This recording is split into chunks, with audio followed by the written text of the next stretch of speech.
de deportes, sou mestre em treinamento deportivo e já sou um doutorado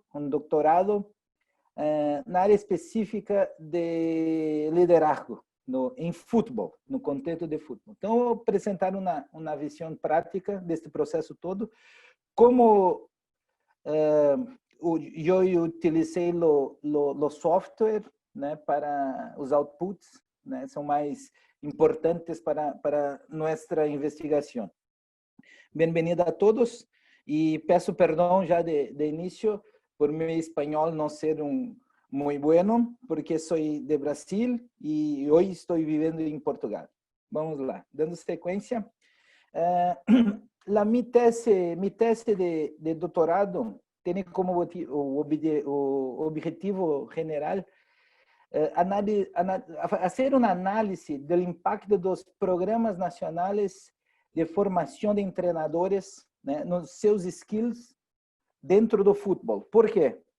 Hoje, como em qualquer organização que temos hoje, tem diversas nuances, diversas fragilidades que os líderes têm, né, em sua caminhada dentro dessas organizações. Em futebol é a mesma coisa.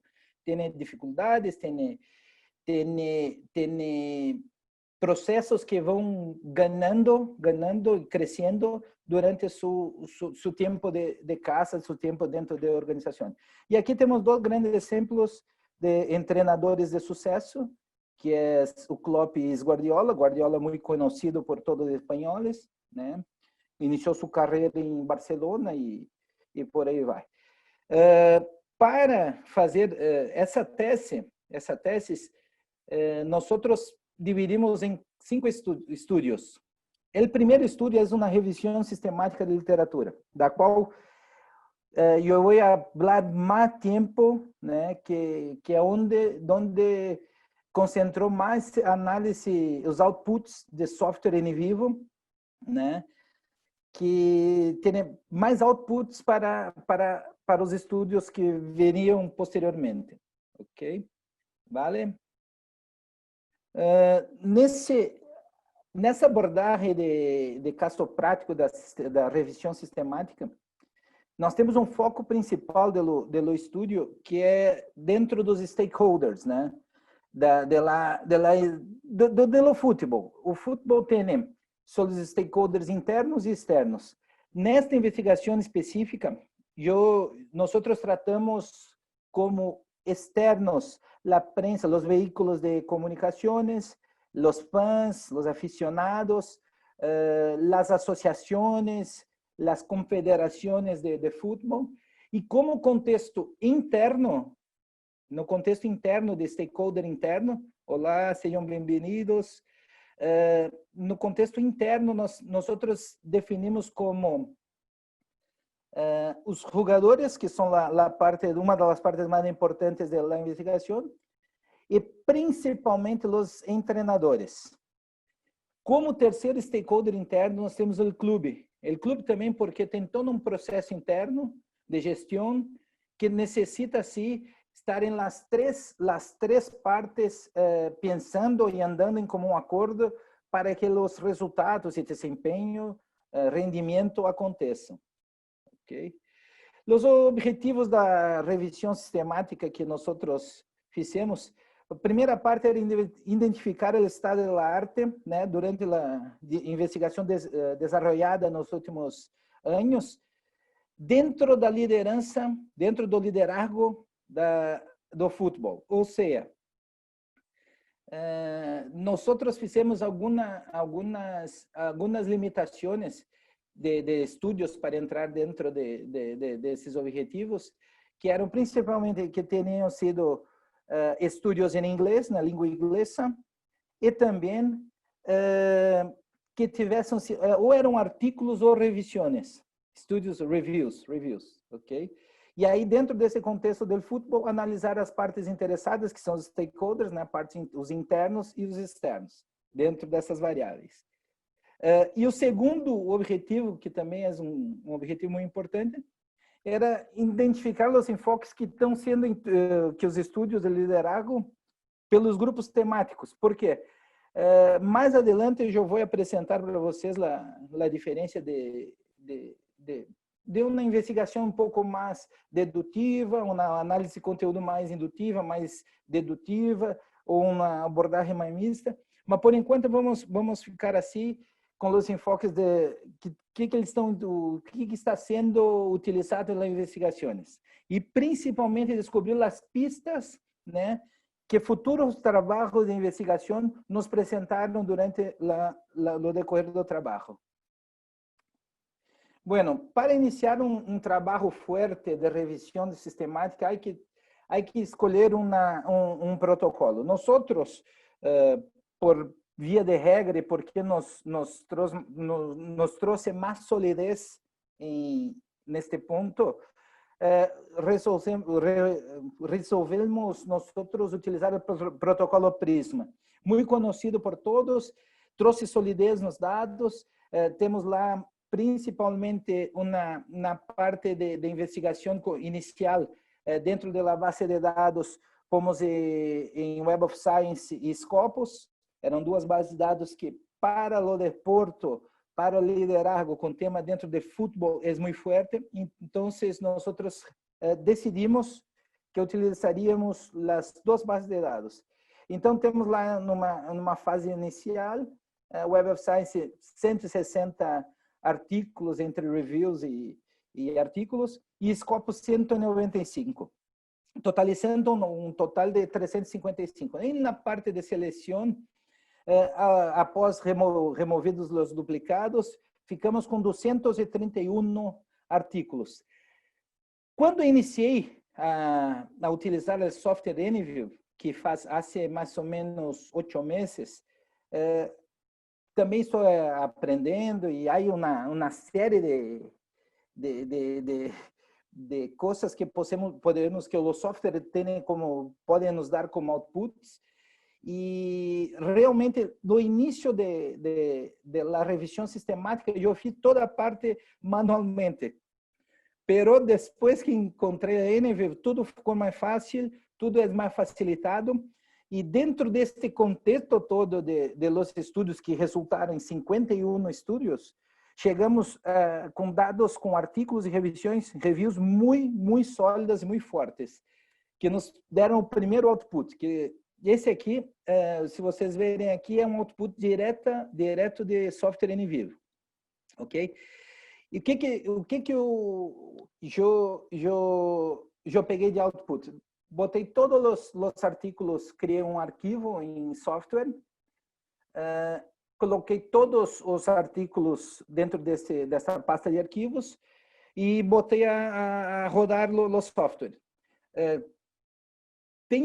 Muitas pessoas buscam outras alternativas e hoje pela experiência que eu tenho com software, a melhor situação que tem, muito clarificado fica para o investigador quando tem outputs visíveis. Nesse output, que é o output 1, que é revistas e ano de publicação, nós temos claramente, conseguimos ver aqui, uma investigação toda voltada para periódicos, revistas científicas da área da psicologia. Muita investigação do tema do liderazgo dentro da psicologia. Não desmerecendo, claro, a parte de management, de gestão, pero lo fuerte da investigação toda girou em torno da psicologia. Então, esse é o primeiro output que tivemos. Conseguimos fazer uma tabela que está dentro de artigo, que foi esse artigo que já foi enviado para a revista de topo. Estamos a aguardar o aceite ou não, possivelmente há que fazer uma outra correção, mas esse é um dos outputs que conseguimos nós outros de Anyview, na utilização de software Anyview, conseguir como o primeiro output importante que nós outros temos. E visualmente é muito fácil de verificar e olhar, e esta parte visual, o software Anyview ele é muito intuitivo para mexer, para conseguir operar ele. E dentro quem mexe num sistema Windows, logicamente vai conseguir mexer em software, é simples, mas o investigador tem que saber bem o que está a buscar, qual é a resposta para a sua pergunta de investigação, isso é o mais importante. Bueno, tendo em vista isso, partimos agora para os principais desafios que tem o investigador, né, que aí entra o software em vivo, né, que é a parte de organização e segmentação de los dados. Tá? Após essa recolha, essa recompilação de dados, é muito importante estruturar através de categorias específicas que o investigador ou o software vai te trazer, ou propriamente o investigador vai pré-definir o software. Então, é muito importante fragmentar a informação recopilada, recolhida, em caixas. Eu penso o NVivo, o software NVivo, eu penso ele como um facilitador de tu projeto. Tu consegues colocar todo o estado dentro de um projeto que vai te facilitar para os futuros trabalhos e principalmente a organização de tu maneira de pensar, ok? Então, esse é um dos principais desafios. O segundo desafio é depois que hace a recolha, a recompilação de todos esses dados, tentar buscar as respostas para a pergunta inicial de tu investigação. Como todo trabalho tem, é difícil, eu penso que é uma das partes mais difíceis é buscar esta resposta, porque quando iniciamos uma investigação, muita informação vão sendo recompilada e nós não sabemos onde colocar, por isso entra o software em vivo para ser um trabalho muito mais fácil, trazer uma facilidade maior para a organização de los dados. O processo é muito simples do software. Para quem não conhece ainda, eu tenho como na minha cabeça, que é muito similar a um livro, né? O projeto NVivo e um livro. Temos lá um índice, que são, para o caso de NVivo, seriam os códigos e casos, perfeito? Seria lá, o índice, no índice número 1. Tu vai ter lá a apresentação de la informação das condições de liderazgo. E aí acaba se tornando um código para o projeto NVivo. Um conteúdo que seria parte do que está dentro deste livro é tudo aquilo que a informação que te dá, que o software te traz como um output. E a bibliografia são as tuas fontes, de onde tu foi buscar, de onde tu trouxe toda esta informação recompilada. A partir daí, nós temos uma definição muito simples, né, que o investigador, como eu tenho o hábito de dizer para os outros, que o investigador, quando inicia uma investigação, ele está nadando a mar aberto. E a gente não sabe onde, muitas vezes não conseguimos centrar no objetivo principal, que é a resposta para nossa pergunta inicial de investigação. E o NVivo acaba por trazer, né, por extrair a informação e mostrar para que caminho devemos ir e para onde queremos chegar. Ok? Então, traz um foco mais direto e mais assertivo para a tua investigação. Aqui eu estou trazendo uma tela de importação de dados que muitos que não sei se têm o hábito ou não de manipular e manusear o software, mas ele é muito intuitivo e tem aqui na parte superior, como não sei se consegue ver, não sei se está muito pequeno, trabalha com principais gerenciadores bibliográficos, de referencial bibliográfico. Nós temos cá o Mendeley, o EndNote, o RefWorks, o Zotero, né? Temos também possibilidade de buscar a importação de dados por Excel, por arquivos de texto. O nCapture, que é esse aqui, não sei se conseguem ver, é uma ferramenta também que consegue pegar a busca em páginas de web, informação que deseias buscar. Então, é um software muito interativo, muito intuitivo também. E tem, por exemplo, O NCapture, só para situar todos que estão na apresentação. O NCapture pode ser utilizado para uma etnografia, onde tem muita informação recompilada em la web. Então, vocês têm como buscar essa informação toda em la web e transformar aqui em possibilidades de fatores, de outros estudos. E aqui nessa página é uma página, um print screen que eu fiz de meu trabalho. E aqui mostra rapidamente aqui os temas que investiguei do tema liderazgo, que é o comportamento, que pouco aparece aqui, o education, performance e style. Ou seja, teoricamente, se olharem assim, claramente vão conseguir enxergar 4 tópicos muito importantes, né? Que poderíamos chamar, em minha investigação, eu chamei de clusters temáticos, que lá, nessas condições, acabei definindo os fatores, que são logo abaixo vocês venir ali de behavior, comportamento. Behavior, autocratic behavior, democratic behavior, ethical behavior, feedback positive, mixed, multidimensional, peer leaders. Então, são uma série de fatores que acabam sendo outputs que o próprio sistema, o próprio software alimenta, tem como hace uma alimentação para o investigador, com muitas informações importantes. A parte da codificação, eu penso que aqui é a clave do sucesso da investigação ou não, com a utilização de software.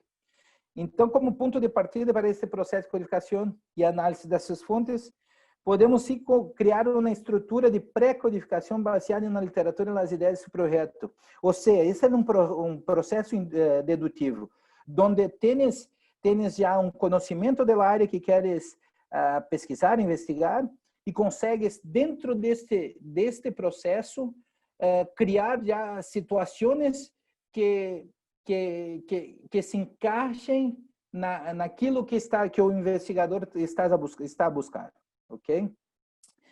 Por outro lado, também pode, numa revisão sistemática de literatura, quero fazer uma revisão sistemática de literatura e eu quero sair do zero, não penso que cria parâmetros para a investigação, para a pesquisa, pela equação de pesquisa em la base de dados, e a partir da leitura desses temas e do material que vai surgindo, vai desenhando, fazendo um desenho de sua investigação. Isso já é um processo mais indutivo, ok? Porém, em la prática, a maior parte dos investigadores utilizam um enfoque misto, ok?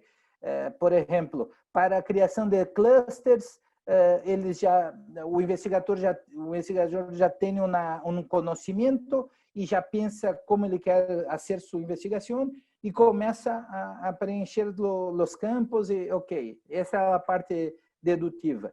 E o processo indutivo, pelo contrário, a partir da leitura, do conhecimento que vai gerando os temas que vão surgir, ele acaba fazendo o processo todo indutivo. Mas, como eu frisei antes, há hoje uma parte muito grande de investigadores usam um processo misto. Vamos passar para a próxima parte.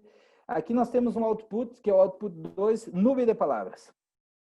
Dentro do que havia, do processo manual que eu fiz em minha investigação de leitura e dos 51 artigos, eu busquei em software em vivo a solidificar aquilo que eu estava pensando, porque meu processo foi todo dedutivo, porque eu sabia que eu queria estudar a formação, a educação dos treinadores. Então, eu sabia onde eu queria chegar, já tinha algum conhecimento e fui buscar para ver se os clusters, aquilo que eu estava pensando estava de acordo com com o meu material que eu fiz a recompilação.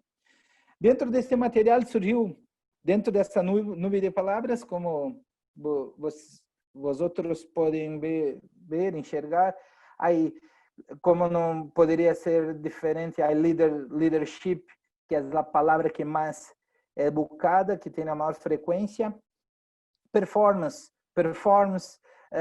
que está ligado diretamente à performance, que é um dos clusters que acabei encontrando. Results é outra palavra importante para a parte de performance. Success, que é o sucesso do treinador, dos jogadores, também aparece muito, que tem a ver com performance. E aí temos os outros casos aqui, pegando a parte de education, information, development, skills, support, tudo isto está linkado diretamente com a parte de education, formation, da formação de treinadores, de jogadores. Ou seja, os outputs que a nuvem de palavras me trouxe foi muito forte e acabou por consolidar todo o processo, né, de análise de clusters que fiz, que eu fiz depois de ter feito toda a recompilação de dados. Verão também aqui style, que são os estilos de liderazgo, a parte de relationship, que está diretamente linkado com a parte de estilos de liderança, a parte de clima, motivation climate. Então esta figura me trouxe uma segurança que a investigação, sim, estamos indo no caminho certo. Ok, vale? Bueno, a formação do desenho de estudo, como eu falei anteriormente, foi um processo muito dedutivo. E nós,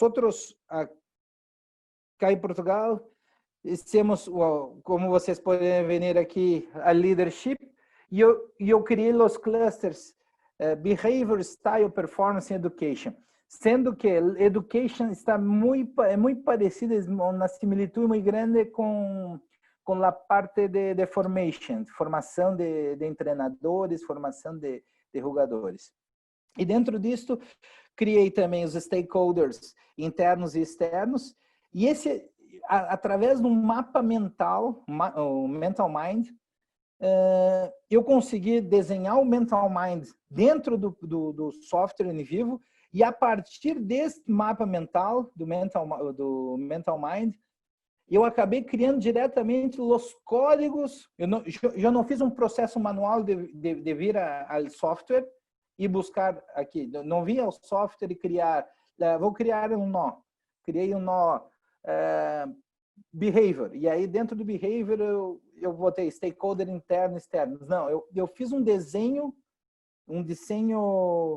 de um mapa mental, e a partir do mapa mental automaticamente solicitei para gerar uma codificação, e para mim foi uma descoberta muito grande, porque eu estava pensando, ter que colocar todo o processo um por outro, e por fim acabou gerando os códigos, e isso é uma grande vantagem que o software te faz, que é ganhar tempo, e hoje todos nós sabemos o quanto é importante o tempo de um investigador ser bem aproveitado, que tenha dados sólidos e concretos para o futuro de tua investigação.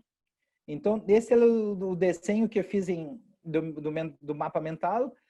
Aqui foi a formação de códigos, que através do mapa mental foram gerados estes que eu estou a chamar hoje de clusters temáticos, mas são os nós de minha investigação, que é o Behavior, Education, Performance e o Style. Dentro de cada cluster eu tive alguns dos fatores que mais apareceram na investigação e durante o processo de recompilação de dados. E aqui temos todo o desenho da investigação. Ok? E aí cheguei, aí eu trouxe como forma de trazer uma vista um bocado, um pouquinho mais clara para vocês. Este é o desenho de minha investigação e é bem simples de olharem. Se olharem rapidamente, vão ver que existem alguns a liderança estudada, o liderazgo estudado pelos clusters temáticos que eu busquei, que é o Style, Formation, Behavior e Performance. E dentro desses clusters formados, eu tenho 12 stakeholders, o interno e o externo. E dentro desses stakeholders foram subdivididos em categorias, que são, dentro dos internos, os clubes de futebol, os atletas e os treinadores. Ou seja, toda a investigação está nesse desenho que eu fiz bem no início, que este é o desenho inicial que eu enviei para a revista e vamos ver o que vai acontecer. Se me perguntassem hoje, já estamos a chegar próximo ao final da apresentação, depois vamos discutir bastante, um bocado aí sobre os temas, o que. Mas se me perguntasse hoje, Lorival, terias uma outra alternativa de buscar os outputs ou mudar um pouquinho de tua investigação? Sim, eu não teria dúvida nenhuma que seria desta maneira. Não sei se conseguem vir aqui, ver aqui a liderança. Aqui eu fiz um desenho total da investigação. E aqui hoje eu penso que seria diferente. Seria desta forma, porque para mim é mais claro. Aqui é um output 3 das relações específicas que o comportamento, behavior, aqui é uma análise de um cluster único, que dentro desse comportamento tem as relações com os principais autores, os fatores que estão envolvidos, não sei se conseguem ver, liderazgo por pares, modelo multidimensional, suporte social, feedback positivo, comportamento democrático, comportamento autocrático, comportamento ético. Então, eu teria todo a investigação com as relações que o software me trouxe, não a que eu mandei e enviei. Se porventura a revista mandar para uma revisão para fazer algum acertos ou correções, eu penso que eu vou substituir por estas análises que são muito simples, que o próprio software te traz e te dá um aspecto mais sólido, um aspecto muito mais atrativo e muito mais visualmente bonito, digamos, que há uma série de relações que nós podemos venir nesse desenho, que são muito mais sólidas, muito mais importantes e muito mais significativas para uma investigação. Não sei se estão de acordo comigo, mas eu penso que sim. E sim, eu partiria por uma proposta que é utilizar muito mais os outputs do software in vivo, que são muito parecidos com esse que eu estou a mostrar cá, do que ir muito mais pelas condições que eu tive de fazer uma análise inicial de conteúdo, de conteúdo muito manual, muito difícil e cansativa e demanda muito tempo para ser. Enquanto os softwares, se têm dados sólidos, se têm dados fuertes, de fuentes, de uma base de dados muito sólida, tem sim outputs muito importantes que o software consegue trabalhar e consegue trazer outputs muito mais importantes que os outros que anteriormente eu havia mostrado. Por fim, também queria deixar aqui lembrar os amigos todos que já estamos a encerrar aqui a apresentação. É muito rápida, era mais para ter uma ideia do que tem sido minha investigação, a utilização de software em vivo, alguns outputs do que o próprio software trouxe para nós outros. E, por fim, queria deixar aqui o agradecimento especial a Timberlake pelo convite e por ser invitado pela Timberlake, que é a representante oficial de NVivo em Portugal e Espanha. E espero que tenham aproveitado. E agora vamos abrir um momento aqui para alguma discussão, trazer algumas dúvidas e, principalmente, saber um pouco, conhecer um pouco do que está sendo a investigação de vosotros também para nós debatermos e tentar escolher os melhores caminhos. Muitas graças, Davis, e agora fico à disposição de todos aí para um debate.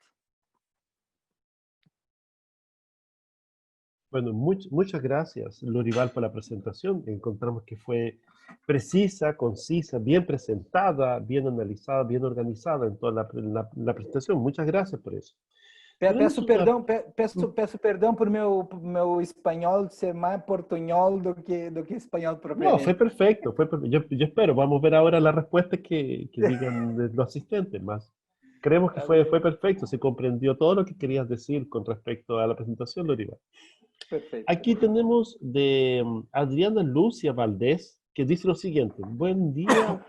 Mira, específicamente, muy clara la presentación. Muchas gracias. ¿Qué criterios se empleó para el rigor metodológico? La pregunta es, ¿qué criterios se empleó para el rigor metodológico de su investigación? O critério mais com rigor metodológico mais utilizado foi quando aplica-se um protocolo PRISMA, já está a limitar os estudos e principalmente os estudos que são indexáveis, que têm fontes muito fortes, em periódicos que têm um impacto dentro da comunidade científica muito grande. Os estudos que têm hoje nesta investigação são 51 estudos, só para ter uma ideia. Desses estudos são 46 que são diretamente linkados à Web of Science e 5 estudos que são em Scopus, porque a maioria que estava em base de dados Scopus, eu em Web of Science. Não sei se estão conseguindo me ouvir ainda ou não. Estão me ouvindo bem? Sim. Eu vou aumentar aqui porque eu tirei o fone. No, buenos días, muy clara la presentación, soy de Colombia, me quedó claro el tema del rigor metodológico. Tenía una segunda pregunta, no sé si el moderador la va a leer. Yo quería leerla, digamos. Más Listo, puedes decirla vale. Directamente, no tiene ningún problema. Vale. Se eu não compreender, eu peço que hables mais despacio. Vale, ok. Era relacionado a este tema, ¿cuál sería la diferencia entre la propuesta que usted plantea de revisión sistemática con una revisión integrativa? Sí. ¿Por qué escogió una revisión sistemática y no una revisión integrativa de acuerdo a la presentación? Gracias. Gracias por su pregunta. Hoy, Torraco, no sé si conoces que estás hablando de revisión integrativa. Torraco 2005 tiene un estudio muy bueno. Después, si precisar, paso si no tienes, que habla muy bien sobre el proceso de revisión integrativa. No, en mi caso... Lorival, espera un bocadinho, Lorival. Quien no estiver a falar, por favor, desligue el micrófono, porque no deja escuchar las demás personas. Ahí. Y luego hay que desligar desde aquí. Y vamos a observar el número 9. ¿Qué nos está indicando el número 9? Los necios se mofan del pecado, mas entre los rectos hay buena voluntad.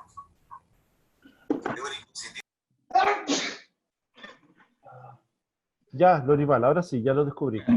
Bueno, está bien.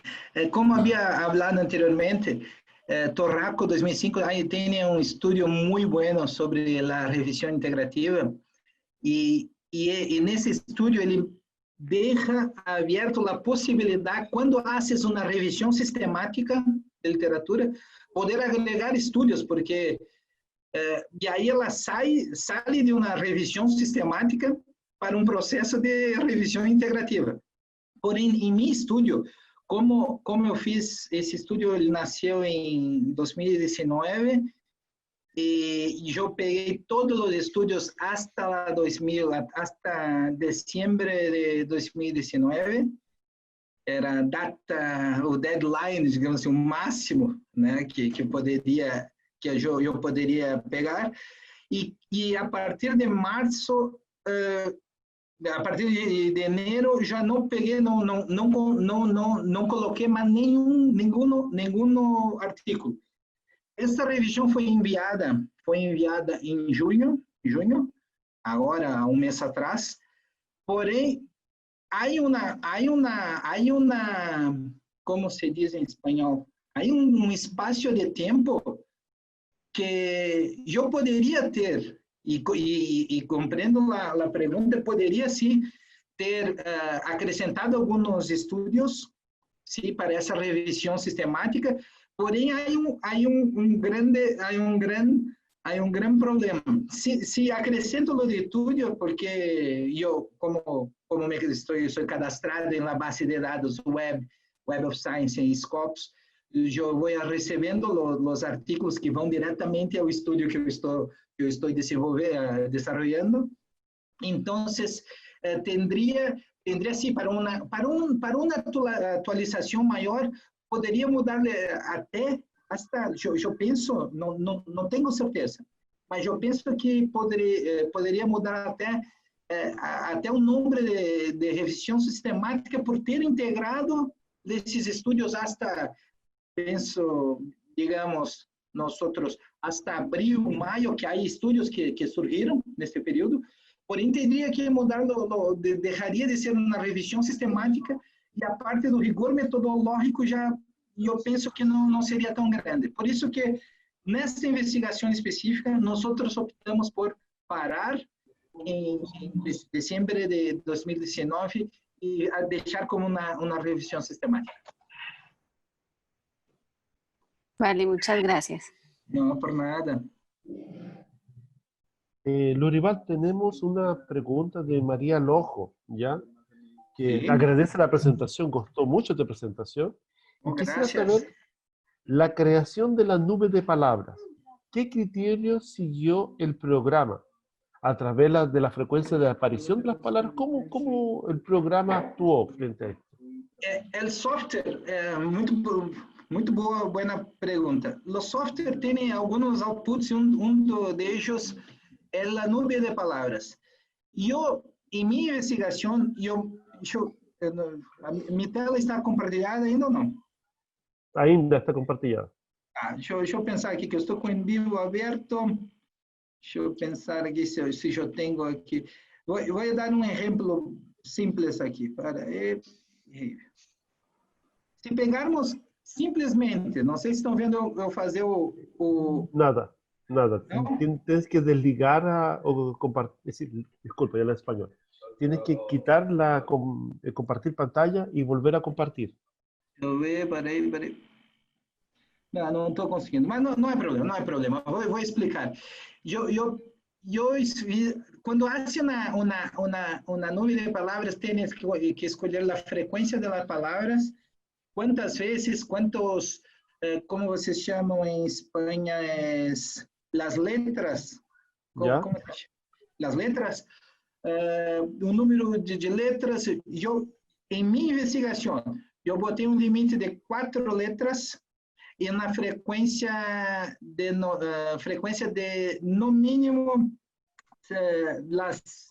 que tivesse no mínimo 100 vezes repetidas. Okay. E aí ela acaba girando, mas pode escolher.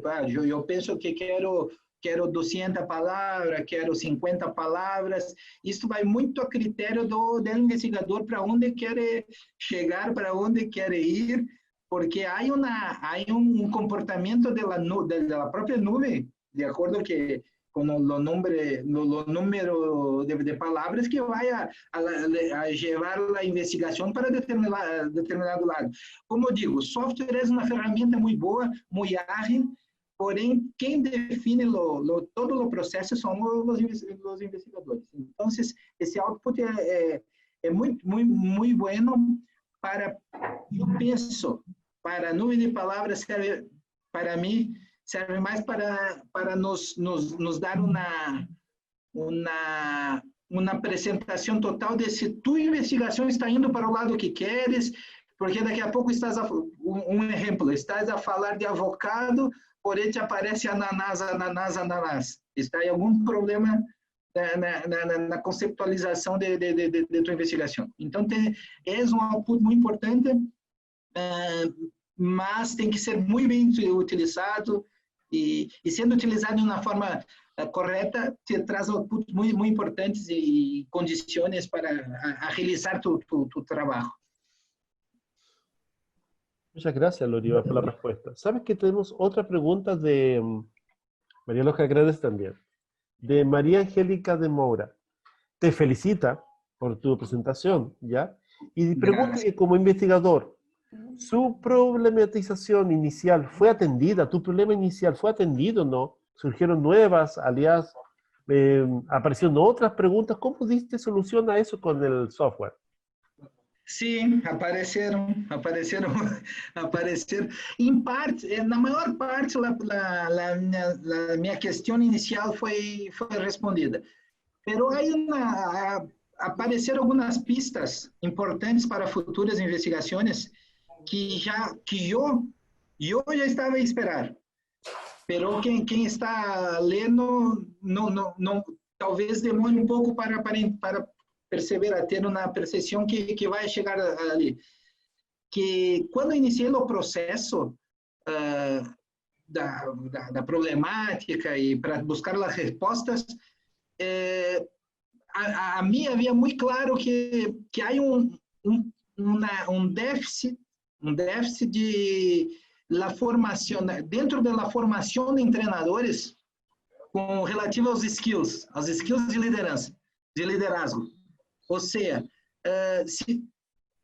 a parte técnica, tática, física do futebol está toda envolvida com números, com comportamento que têm durante treinamentos, pero há equipos que têm um rendimento melhor que os outros, e aí nós não sabemos muito bem porque um exemplo, quando grandes jogadores se juntam e não conseguem obter uma performance satisfatória, há uma quebra o primeiro a cair é o treinador. E quando o outro treinador chega no grupo e com seu trabalho, com sua metodologia, que não deve ser muito diferente da parte física, técnica, tática, mas um outro comportamento, principalmente eu penso que de liderazgo, de comportamentos positivos, há uma resposta melhor do grupo. Ou seja, se a parte psicológica, comportamental, tu pode ser o melhor jogador, o melhor treinador do mundo. Se não tiver muito bem de cabeça, muito bem de espírito, não vais chegar a lugar nenhum. Então, em parte, na maior parte atendeu a minha resposta de investigação, e tem uma pista muito importante que meu trabalho deixou, que foi a importância do liderazgo na parte de formadores de opinião dentro da web.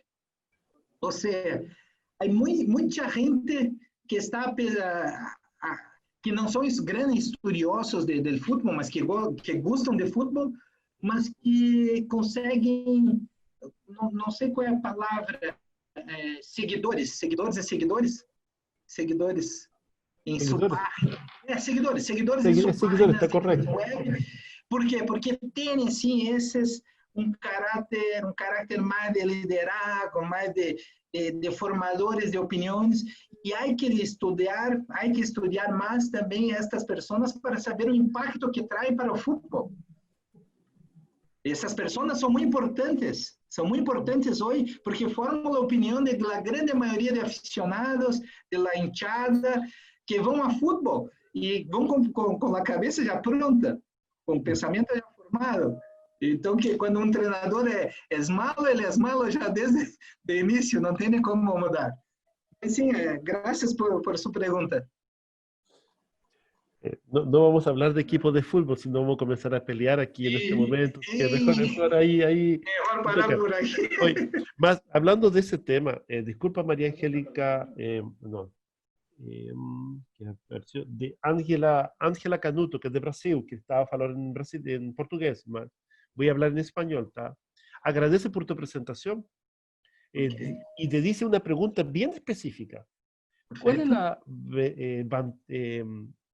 ventaja, cuál es la posibilidad que tiene en vivo en relación a otro software? Él ya habla de Alceste, Iramutec y hasta análisis sin tecnología como es el Bardin.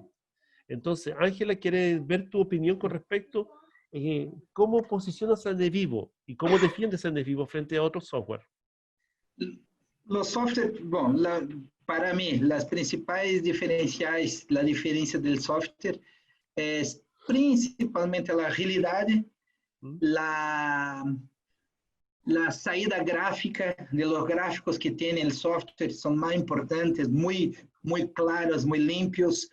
La realidad, la parte de velocidad, después que tiene todo el proceso codificado, tienes outputs muito importantes e muito rápidos com software.